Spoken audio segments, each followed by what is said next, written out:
and the total defeat of all our enemies. All the hostages come home, all the soldiers come home, all come home with health, and all of us come home to Eretz Yisrael with Mashiach.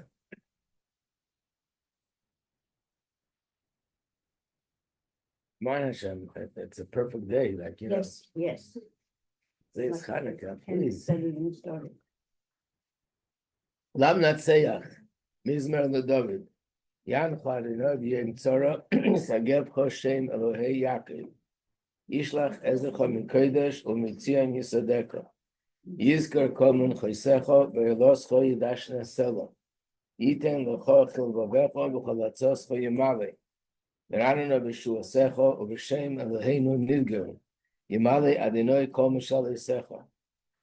Ato Yodaiti Ki Shia Adonai Meshicha Yanehu Mishmei Kodsha Bigures Yesha Yemine Eile Varecha Eile Basusim Anachnu B'Shem Adonai Eloheinu Nazkir Heimor Koru V'Nafolu V'Anachnu Kamnu V'Seidu Adonai Shia Hamelach Yaneinu Uyem Korei.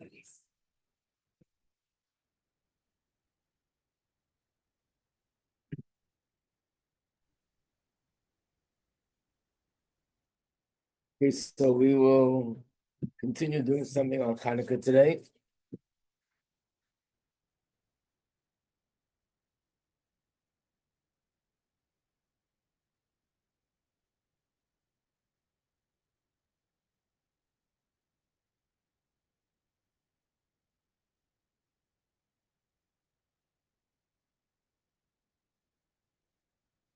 We have more Hanukkah booklets. We should have some more.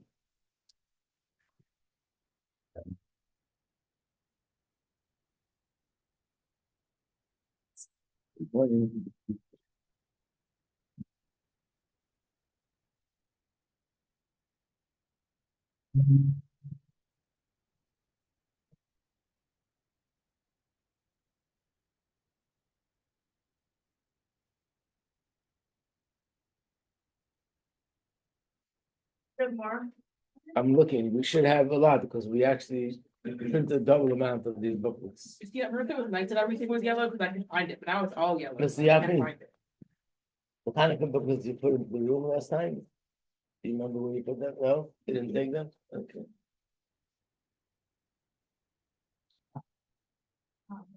Should be a lot. And we want to check the room there. Which room the? Yeah, that small room.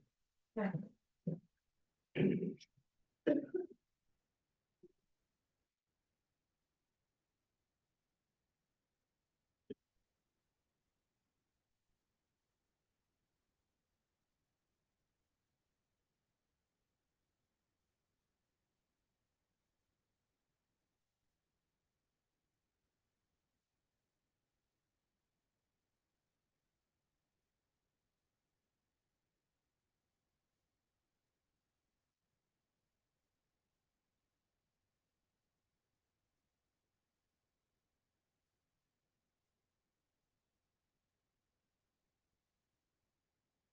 We have a few here. Let me see. This is one.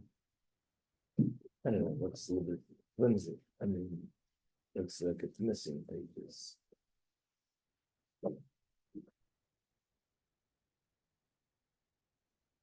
No. We made double the amount of Hanukkah booklets. What? No. We brought them all up. And the So- ones that are bound, Somebody must be eating them. What? the ones that are bound, Yeah.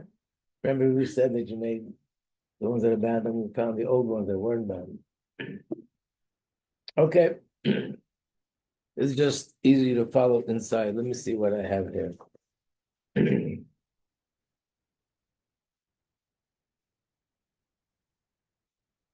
I have some copies. No, you can't find anything? Yeah. Okay, here's one copy you can use. This is another, and I think these are missing. There's another copy that could be used. So this one, I think is, let me see.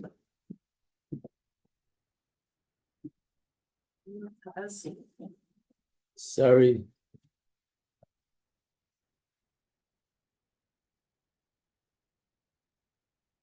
Yeah.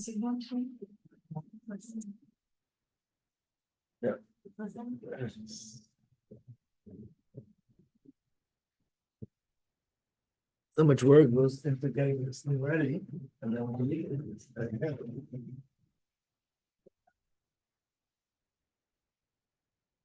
let me just take one look. Yeah. Not this fancy.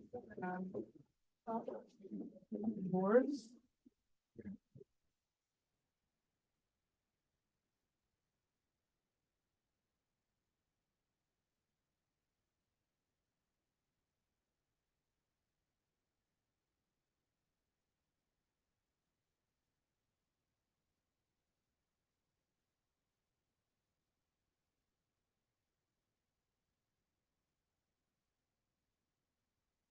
Wow.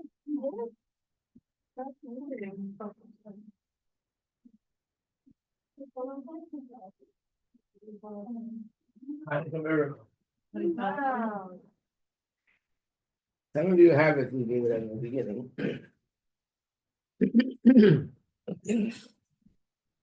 So first I want to start with actually why today's day is called Zeiss Hanukkah.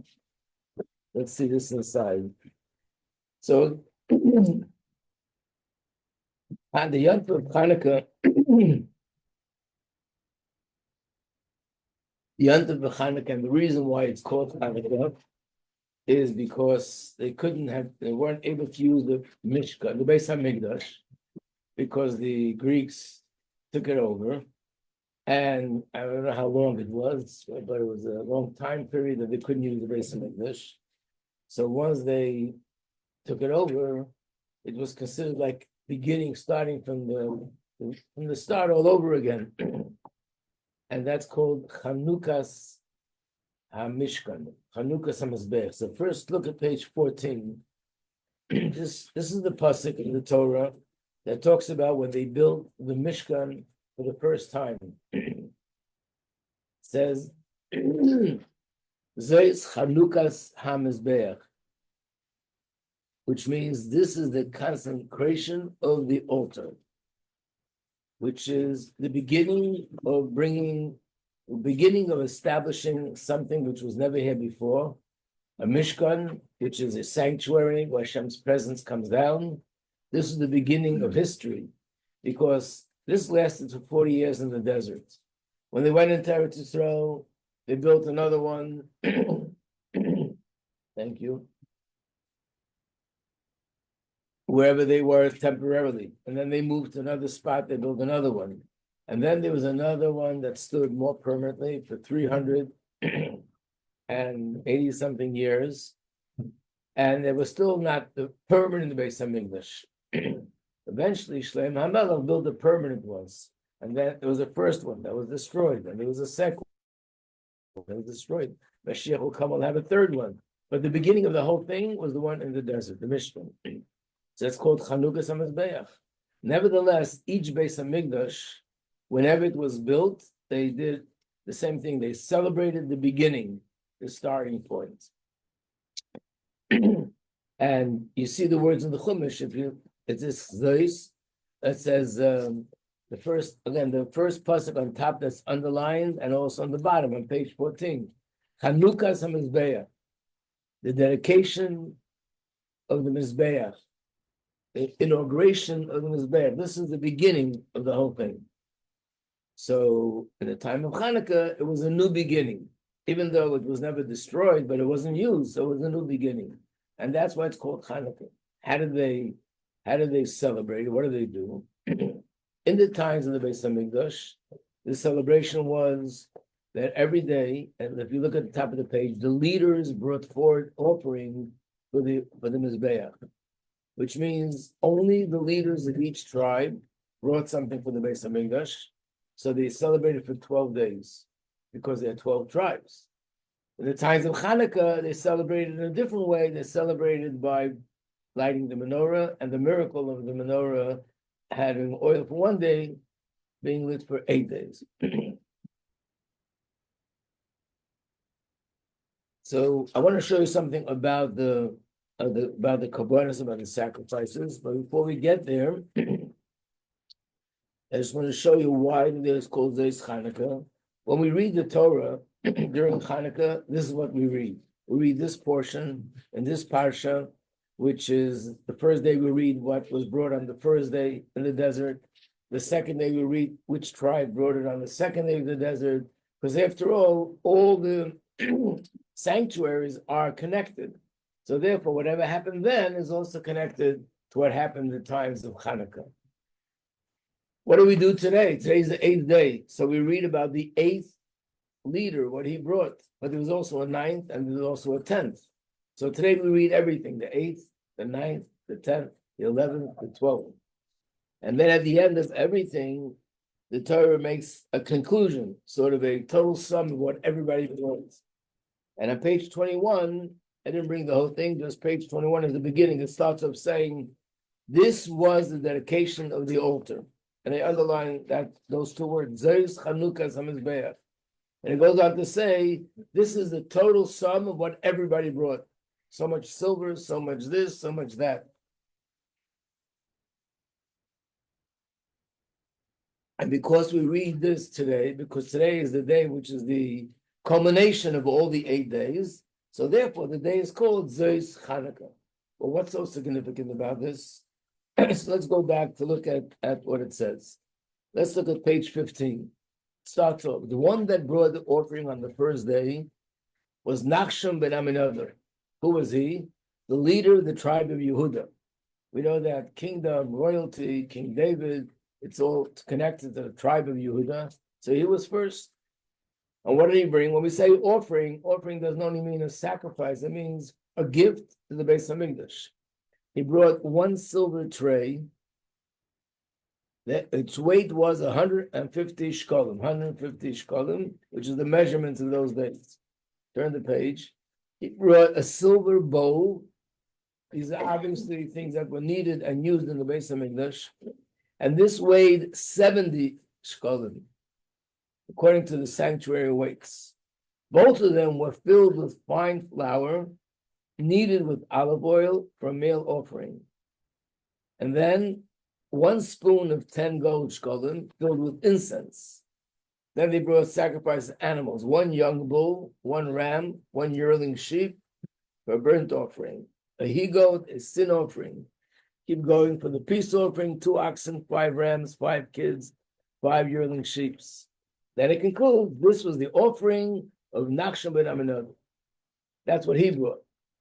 What did the leader of the tribe of the second day bring? If you look at the words, it's literally copy and paste, word for word. The third one, copy and paste. There's not even a difference in 1 word or 1 letter. So first of all, what's behind this? So let's look at Rashi on page 18. On page 18, Rashi explains what was it all about. So the first thing, they brought a silver tray. Every single one of them brought a silver tray on their day. So Rashi says the numerical value of these 2 words, a silver tray, is 930. And what is that? It corresponds to the years of Adam. He lived for 930 years. And then it says that the weight was 130. What is that alluding to? That Adam, when he first brought children into the world, he was 130 years old, like it says in the Chumash. Look at page 18a, the next page. They brought a silver bowl. So Rashi says a silver bowl, these words in Hebrew, is the numerical value of 520. This is alluding to Noach, who first brought children into the world at the age of 520.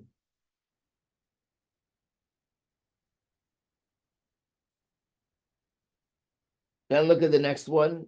It was weighed 70 shkolim. That corresponds to the 70 nations, which are nations that come from Noach's sons. Then it says 1 spoon. The 1 spoon corresponds to Torah that was given from Hashem, who was 1. 10 gold shkolim. That corresponds to the Aseret Tidbits, the 10 commandments. Filled with Teves. So Rashi says the word Teves is numerical value 613, but you have to convert Aleph Daled Atbash Gardak Anybody know what that is? Advash Gardak. Chinese.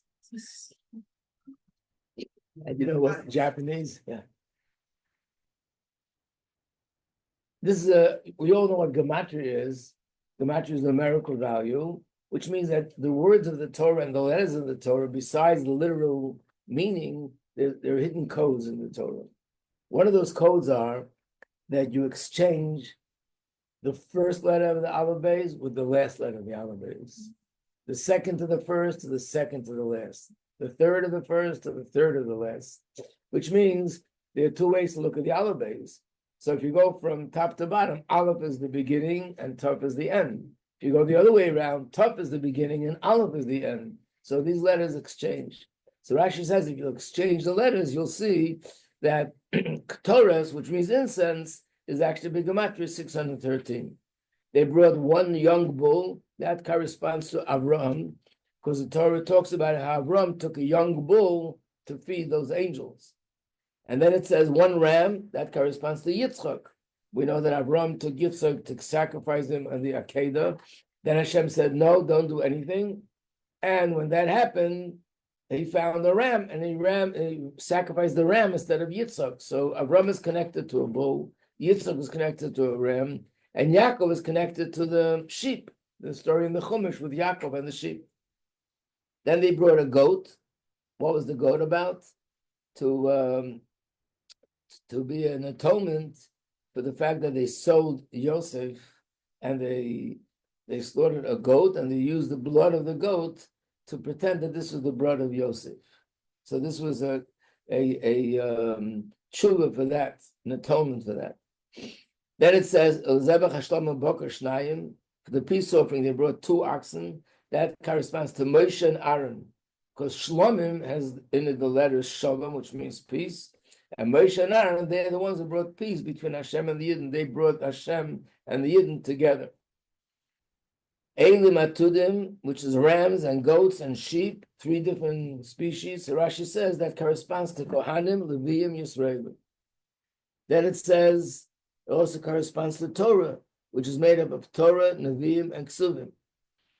And then it also says that this corresponds to 3 things that are 5, which is, there are 5 Chumashim, and in the 10 Commandments, there are 5 commandments on one side and 5 commandments on the other side. So Rashi explains how everything that was brought, the measurements, the weight, the word, everything corresponds to something spiritual. But the big question is, of course, I only copied here what you see, but these words that you see on top, so much of this is repeated in the Chumash 12 times, which is really shocking, because we know that in Torah, we look to see even one letter that's unnecessary. We learn from something from the fact that this letter Vav was added, an Aleph was added. It must teach us something, and sometimes we learn halachas. And definitely, if a word is written which is unnecessary, we learn something from that, because the Torah is very precise. How does it make sense that the Torah repeats this 12 times? All it should have said, this is what the first one brought, and then all you need is one verse to say, and all the other 11 tribes did the same thing. Instead, it lists exactly the same details for every single one of the tribes.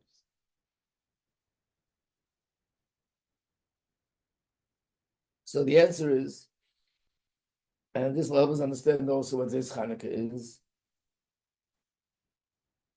We know that the difference of the 12 tribes is a spiritual difference. In other words, the reason why Hashem set it up that there should be 12 tribes, even though you might think, wouldn't it be better if there aren't any tribes, so we'd be more united? The reason why there are 12 tribes, because these are 12 paths in serving Hashem, and they're all necessary. So just like we understand that there's Kohanim, there's Leviim, and Yisraelim. Kohanim, their main occupation was to do the services in the temple. Hashem didn't want that every single Jew should be doing the services in the temple. There are selected people, other people. We need people doing other things out there, otherwise the world wouldn't exist. So therefore, there's a selected people that they're Kohanim, there's selected people that are Leviim, and everybody else, they take care of things outside of the Beis Hamikdash. So just like we understand it with these three, there's also another division, which is the 12 paths. And of course, in Chassidus explains what these different paths are.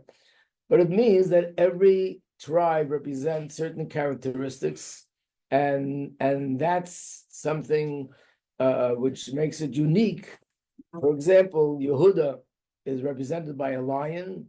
That means that we would understand all the depth of it, we realize that this lion represents these characteristics, and that tribe excels in serving Hashem in that particular way. There's another tribe that's represented by a deer, the tribe of Naphtali. That means that a deer has different characteristics, and spiritually it represents serving Hashem in a different path. And the same with all the Shvat. Each tribe has a certain logo, so to speak, that represents the tribe. And that is not just a logo, it's something which expresses what is unique about this tribe and the unique way of serving it. And as we know that in Shamayim, in heaven, there are also 12 gates, which means that each tribe, the way it ascends to heaven, to Hashem, through prayer, through Torah, through the mitzvahs, it goes through a different gate. It's a different path. So even though the destination is the same, just different ways to get there. So if you have 3 bridges that get you from Brooklyn to Manhattan, you can go with the Brooklyn Bridge, you can go with the Manhattan Bridge, you can go with the Williamsburg Bridge. Maybe there are more, I don't know. This is what I know. So it means you're going to the same place, the same destination, but 3 ways to get there. And probably it makes a difference which part of Manhattan you'll end up, which bridge, depending which bridge you'll take. So here also the destination is the same, but there's 12 different paths how to get there. So in Medrash it actually says when each Nasi brought a carbon, Rashi says what they had in mind. So the Medrash said that actually these codes and these hidden things for each tribe there's something different. Because spiritually, physically, they brought the same exact thing, a spoon full of incense, a spoon full of flour. But the spiritual intention behind it was different for Reuben, different for Shimon, different for Levi, different for Yehuda. So therefore, the Torah doesn't just say, and they all did the same thing, because it wasn't the same thing. It was a different sacrifice completely with different intentions. And the Alter Rebbe said, especially in the time of Golus, in the time after the Beis Hamikdash was destroyed, how could we accomplish and sort of draw down into this world the same thing that they did? It's when we say the words of Torah that describes what they did, which means when we're in the Parsha of Nasi, which is usually around Shavuos time, and we read these words, we're drawing down what that Nasi drew down when they did it in the desert, the one time. And the second thing is Hanukkah. When we read it on Hanukkah, we're drawing down the same spiritual light and the same spiritual energy that they drew down. If the Torah would have said, and all the other 11 did the same thing, how would you do it? So therefore, the Torah put out each one separately. So when we read the first one, we draw down spiritually what Yehuda drew down. When we do the second one, we draw down spiritually what Yisachar brought down. When we do the third one, we draw down spiritually what Zebulun brings down, and so on and so forth. Okay. What? 8. Oh, there's 12 altogether. So today we do the 8th, the 9th, the 10th, the 11th, and the 12th. Everybody, right?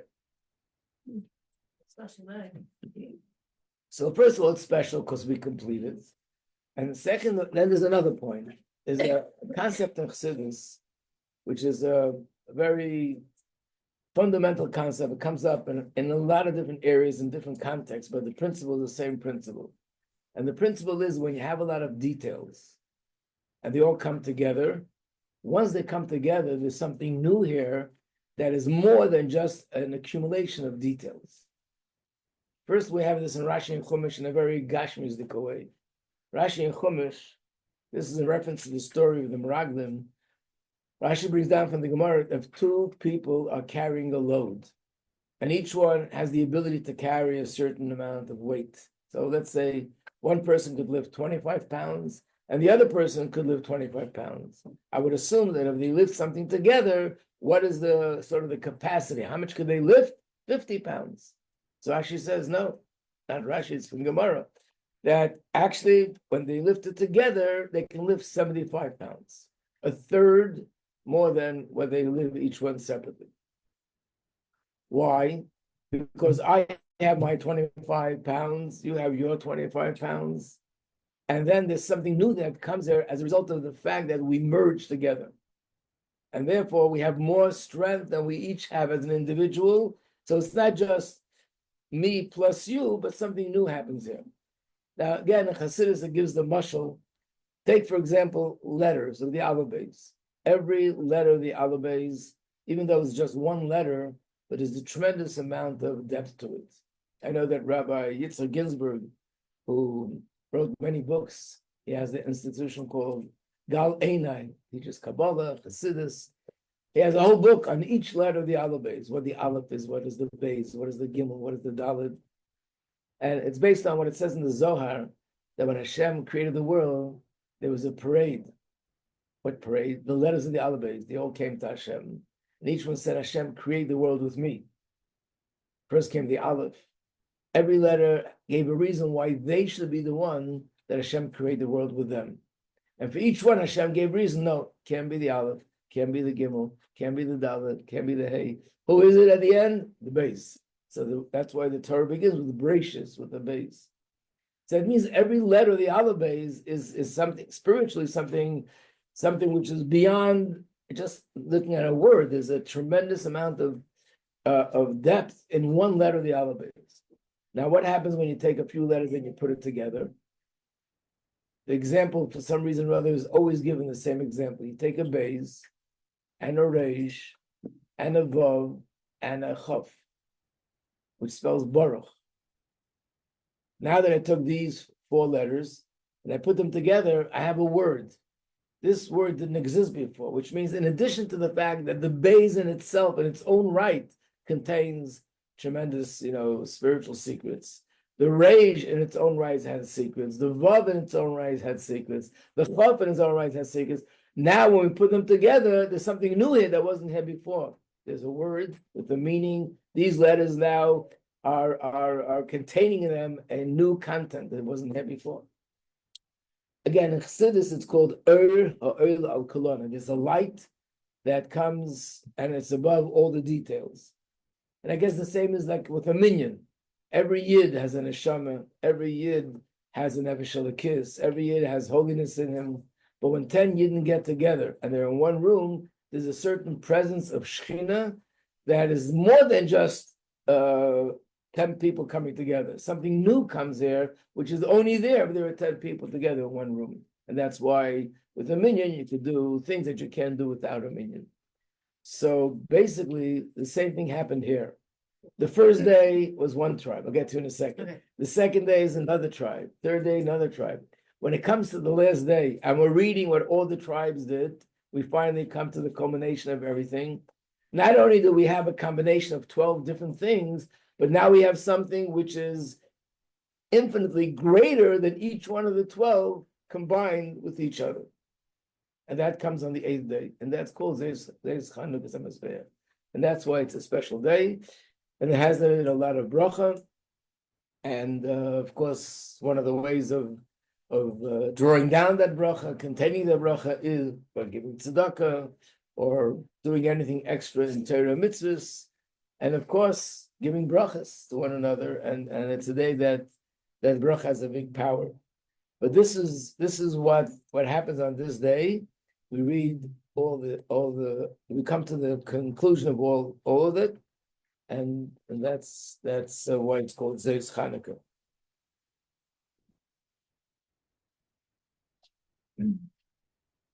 There's also an interesting thing, which I think is in Kabbalah, where it says that in a sense, Chanukah is the culmination of Tishrei. All the days between Tishrei and Chanukah is like a big Chalamoid. We should have off, right? All this time. Where do we see a connection between Chanukah and Sukkot? And the answer is, he's the only two Yom Tovim that are 8 days. And not only that, we know that Beis Shammai, when he's talking about his reason why we should light the menorah from 8 to 1, where does he bring his source from? From the bulls that were brought on Sukkot. In other words, it's comparing Hanukkah to Sukkot.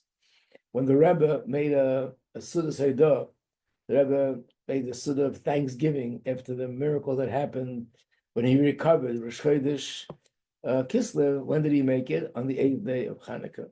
When did he have the heart attack? On the 8th day of Sukkot. So the Rebbe made a connection between these 2 days. That's why he chose to do it on that day.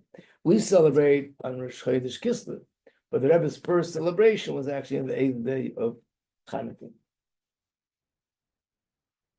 Does any of the segulas have any weight on those Hanukkah? There is, I don't remember them right now. Either they're going to be circulating today, as usual, or probably, I'm sure if you look online, you'll find a list of things about Zeis Hanukkah. Today, Rabbi Google is very informative.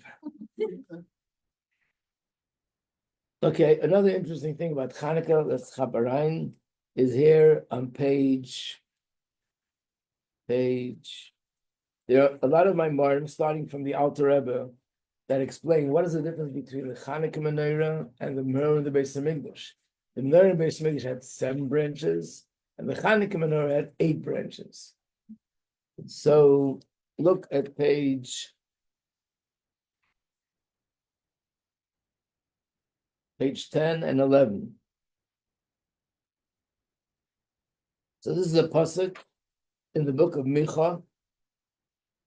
It's of course a prophecy. And it says these words, it's underlined. The beginning of the pasuk reads, if Assyria will come into our land, this is not Syria, but this is Assyria, which is Ashur, will come into our land. It's a country that does not exist today, even though then it was considered the world, it was considered the superpower of the world. And if he will tread upon our palace, he was like the arch enemy of Yidden at those times.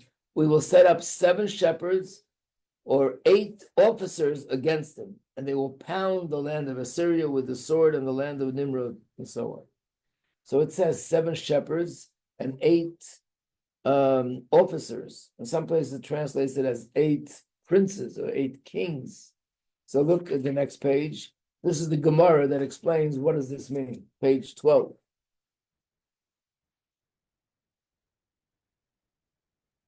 So this is Gemara Sukkah. Interesting. Yeah, Sukkah explains something about Hanukkah. Okay, so the Gemara says, brings this pasuk, and where it's underlined, and this shall assure peace. If Assyria will come to our land, will tread upon our land, and we'll have 7 shepherds. So the Gemara asks, who are the 7 shepherds? And this is the answer. David be'emtza, King David is in the middle. Adam, Sheis, Musushalach, Harimina. Adam, Harishon. Seish, which is one of his children. Musushalach, that's the one who lived the longest, if you remember the story from Bereshis. They are on his right. And then Abraham, Yaakov, Moshe, B'Shmuel. And these 3, Abraham, Yaakov, and Moshe Rabbeinu, are on his left. Altogether, there are 7 shepherds. Who are the 8 princes? See here they say princes. The answer is Yishai, Vishal, Ushmoel, Amos, Utzvanya, Tzidkiyo, Mashir, Velio. Yishai is the father of David HaMelech. Shaul is the first king. Shmuel, Amos, and Tzvanya, they're all prophets. Tzidkiyo is one of the kings. And then Mashiach and Eliyahu Hanavi. Why these names? There's so many great tzaddikim that lived. So obviously, there's a reason why Dafka these names. But what's the difference between princes and shepherds? You had a question before. Did I answer it? Yes or no? Well, you forgot.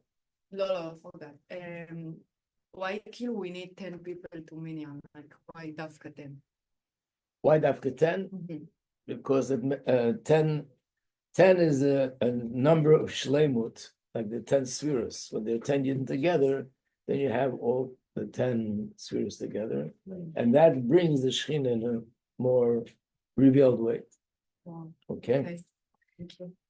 Anyway, so this is not something that could be dealt with in 1 minute, but there's a lot of my mark from the Alter Rebbe, and every Rebbe of Chabad speaks about it. And the general difference is like this: Raya, shepherd. These are.